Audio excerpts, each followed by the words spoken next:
Salmo de número 120. Na minha angústia clamo ao Senhor, e Ele me ouve.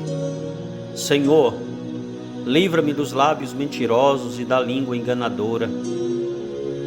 Que te será dado, ou que te será acrescentado, ó língua enganadora?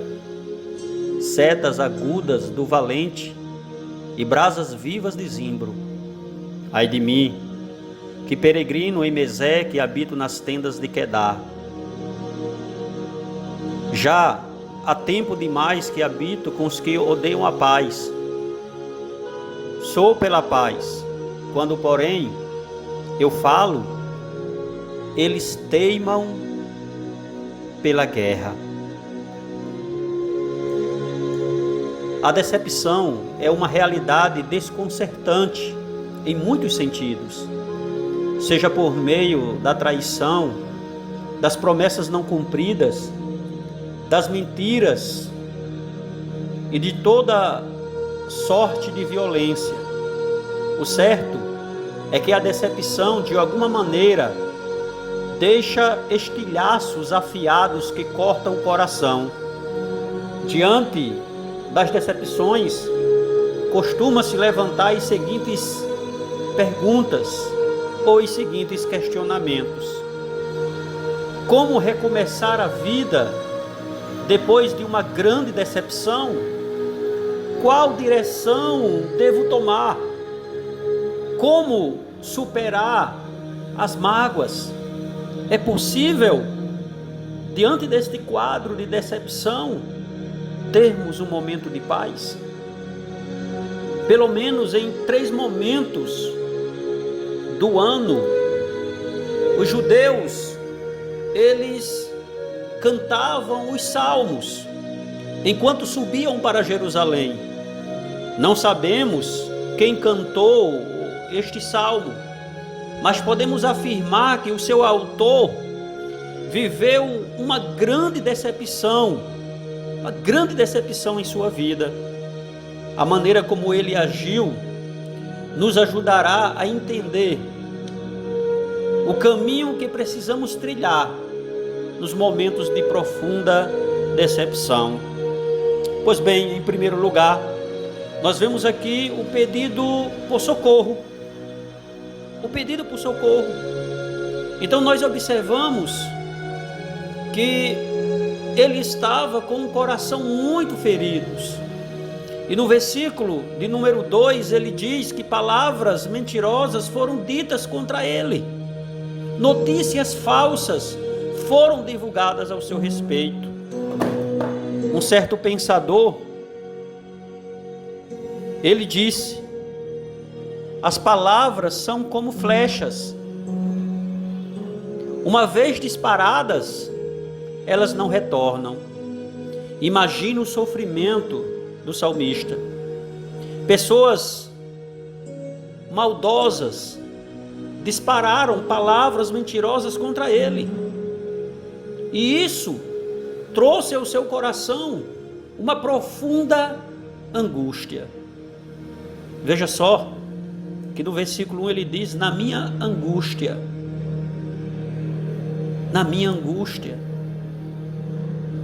Então ele expressa a profunda angústia que apertava o seu peito por causa das palavras mentirosas.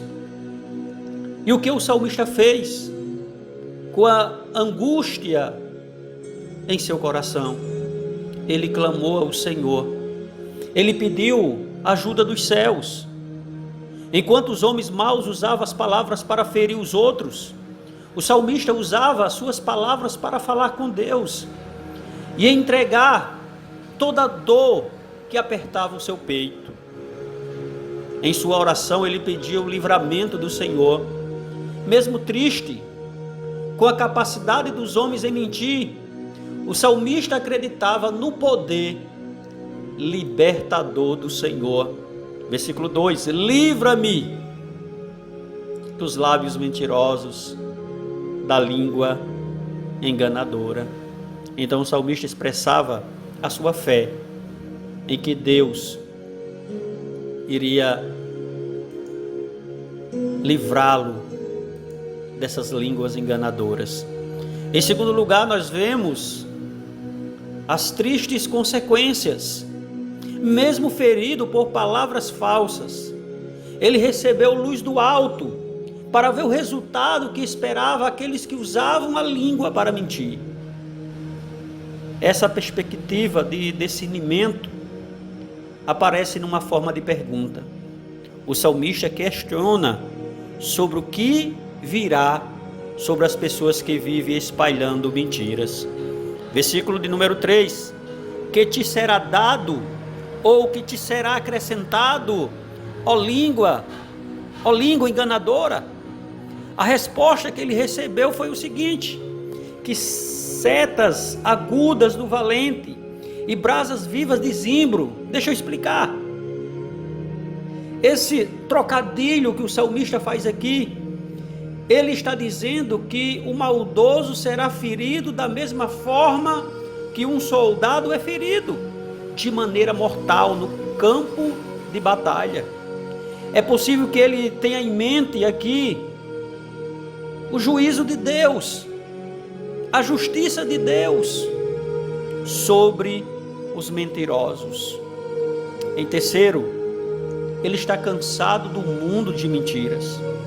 O salmista, ele estava profundamente decepcionado com as pessoas ao seu redor, com o mundo. Ele estava cansado das mentiras e dos enganos propagados. E ele lamentou profundamente ter que viver como um peregrino em Bezeque e ao mesmo tempo ter que morar nas tendas de Quedar. Versículo 5. Simbolicamente, ele era como se demonstrasse profunda frustração. Ele estava frustrado com a situação que estava acontecendo e por ter que morar no meio de pessoas que agem como animais selvagens.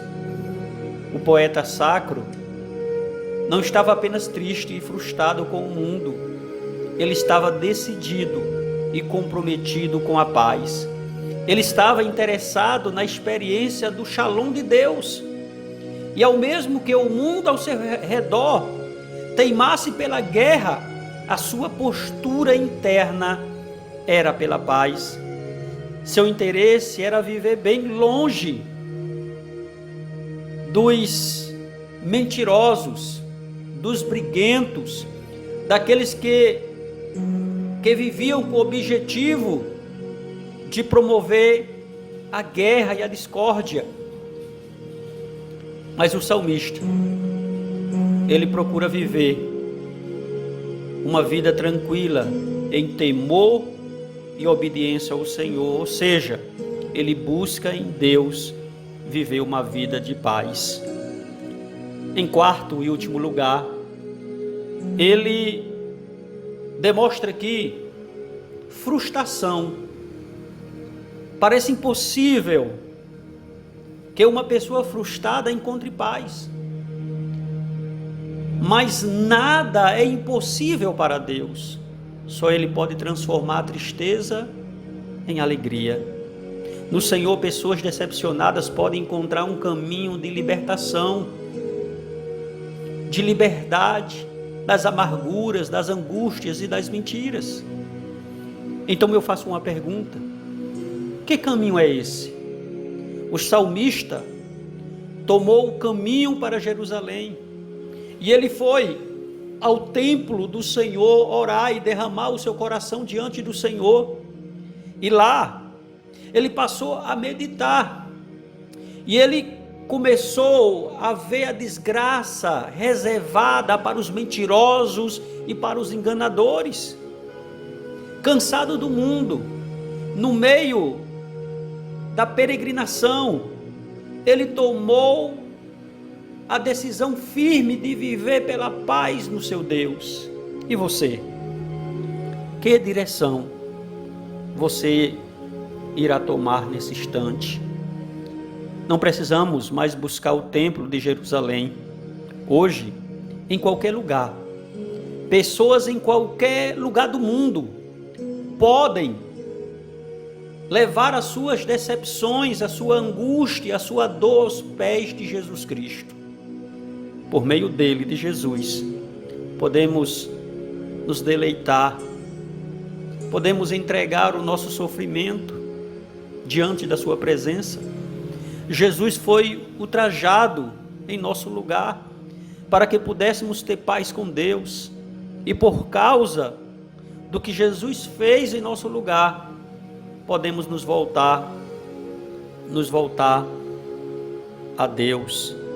E nós vemos isso em 1 Pedro, capítulo de número 2, versículo de número 20, quando Pedro escrevendo, ele diz: pois que glória há, se pecando e sendo esbofeteados por isso, o suportais com paciência?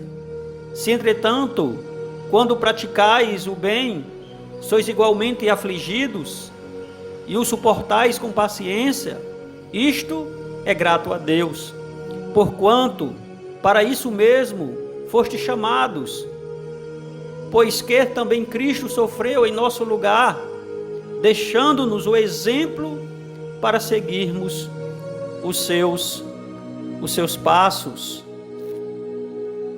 o qual não cometeu pecado, nem dolo algum se achou em sua boca, pois ele, quando ultrajado, não revidava com ultraje, quando maltratado não fazia ameaças, mas entregava-se àquele que julga retamente. Então, queridos irmãos, vemos o exemplo de Jesus, que segundo o que Pedro nos relata aqui, foi injustiçado.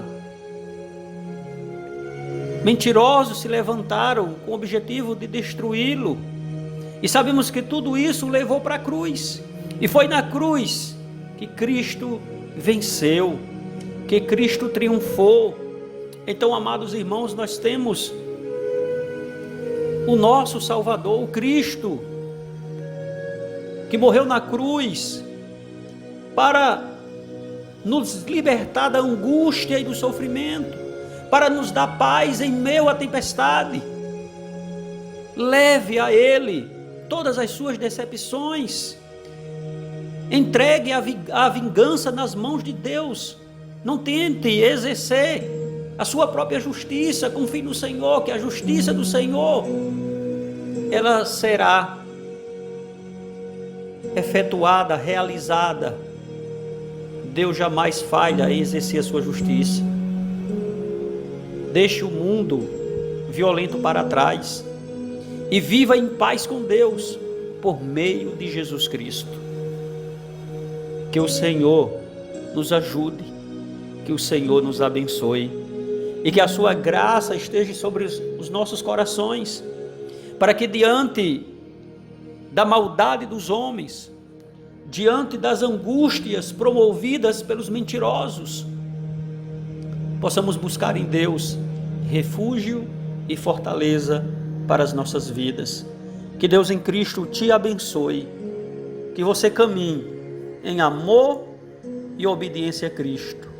Clame sempre ao Senhor, busque a presença de Deus, como diz o salmista aqui no Salmo 120, na minha angústia clamo ao Senhor e Ele me ouve. E o resultado de tudo isso é o quê? O Senhor vai me livrar dos lábios mentirosos e da língua enganadora.